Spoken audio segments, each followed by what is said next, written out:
Hello Steamians! Welcome back. My name is Bucky Dirtle and I'm going to be doing a tutorial on an open source software synth named Helm. Helm is a fantastic piece of software. I love it. I absolutely love it. I have to tell you, I can sit down with Helm and it's like tranquility. It's a fantastic piece of software. So I'm going to explain to you how to use it. Now I'm going to do a series of tutorials on how to use Helm. I'm going to start off today with the basics on how to get it and how to get it on your machine and what some of the basic geography of what Helm is. Okay, so let's start with where to get it. First of all, it is open source, so you can download it for free. It is a free piece of software, but I want you to be aware that somebody made this and you may want to make a donation to help them out, but we'll get to that in a second. You can go to this website right here, titel.org/helm. That's where you can get the software, titel.org/helm, and you can see it here. Helm is available for Linux, Windows, and Mac. Okay, now you can view all the downloads right here. So you can see all the different flavors of operating system, whichever one you want to use. And I'm on a Mac, so if I click on the Mac OS, it comes up here if you'd like to make a donation. Now I would strongly encourage you to make a donation, whichever you're comfortable with. Because the people who are making this software, it is open source, so they are not necessarily being paid for this, so make a donation, help the cause. I'm going to put in 0 because I've already downloaded it long ago, and if you click remind me, then that's it, it will start downloading.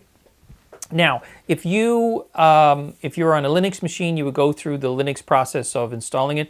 Windows would be the same, Mac would be the same. I'm not going to go into it in this tutorial because this tutorial is focused on the synthesizer and not necessarily on the installation of a piece of software. So it's the same as you would do for any piece of software.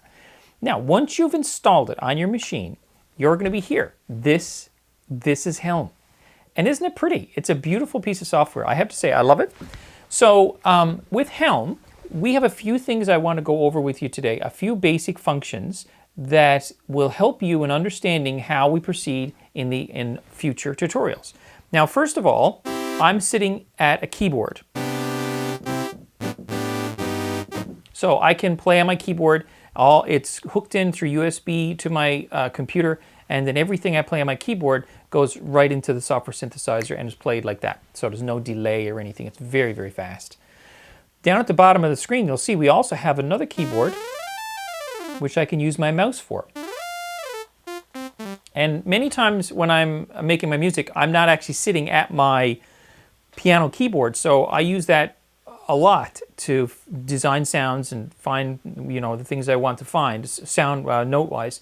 So that little keyboard at the bottom is really useful. Another thing I want to show you is up at the top, right here at the very top center, there's a, I'm going to call it an oscillator, an oscilloscope. And the oscilloscope shows us what the waveform looks like. And you can see right now I have a saw wave, I have a saw down wave. You can see it on the left-hand side over here, but we'll get into more of that later. But you can change the shape of the wave, and it will change how it looks in the oscilloscope. You see that? So depending on what shape of wave you select and what sound you have, it's going to show you a different sound in the oscilloscope in the middle. So that's that. You can look to there when you want to see that. Okay, the next thing I want to show you is the mixer. Now, I'm going to go over the mixer in more detail in a future tutorial, but I want to just bring some attention to it right now. The mixer is right here in the left side. And you see we have the oscillator 1, oscillator 2, sub, and noise. There are 4 sound generators in Helm. And those are the 4. It's oscillator 1, oscillator 2, a sub, and noise. And the sliders for each of these in the mixer gives us the sound that each oscillator is making. So for example, the only one I have slid up now is oscillator 1. That's what oscillator 1 sounds like. It's a sine wave. If I slide that down and I slide up oscillator 2, you see that's because oscillator 2 right here is a saw down. We'll get into more of that in a future tutorial. So if I'm speaking a language you don't understand, don't worry about it. You'll learn all about it shortly. The next one is sub. And you can see sub is right here on the left. And so whatever we change for the sub, the sub slider gives us the volume level on that sub. And noise is the last one. It's just noise. So we may want to put that into our sound, into our mix as we make our sounds, our soundscapes. So we'll need to put that in. So those are the 4 sliders in Mixer. Okay, you're going to be coming to that from time to time.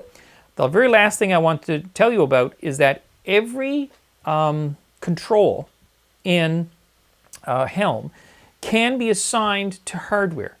Now, what I mean is, let's say up at the top, let's see our volume slider here at the top, right at the very top center. That's just a general master volume. So if you see as I'm sliding it around, that's our master volume level. That slider can be controlled with the mouse, as you just saw, but I can also assign it to a slider or a knob on my keyboard. So let's just show you how to do that. I just right-click on the controller, and I go Learn MIDI Assignment. And then if I rotate my knob on my keyboard, now here you go. Look, no hands. I'm controlling that volume with a knob on my keyboard. It's that easy. It's very, very easy to use. And you can do that with pretty much anything in here. Like if I go down any random control and I click it, there you go. Look, I got control of that one.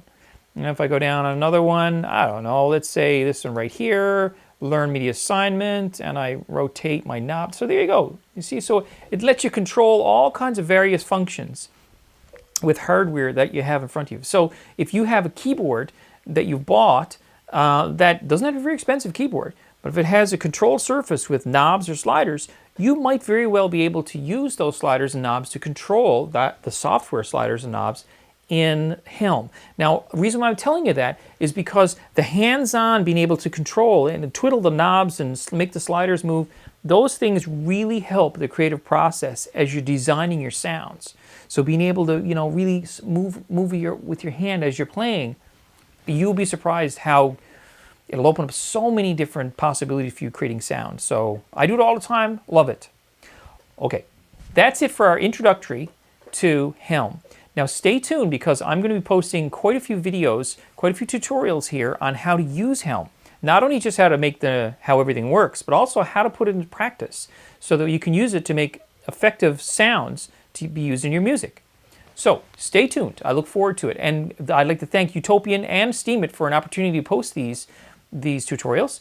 I hope you're enjoying them. And if you do enjoy them, make sure you check out all the other ones. I have a lot of tutorials here on Audacity and other things as well.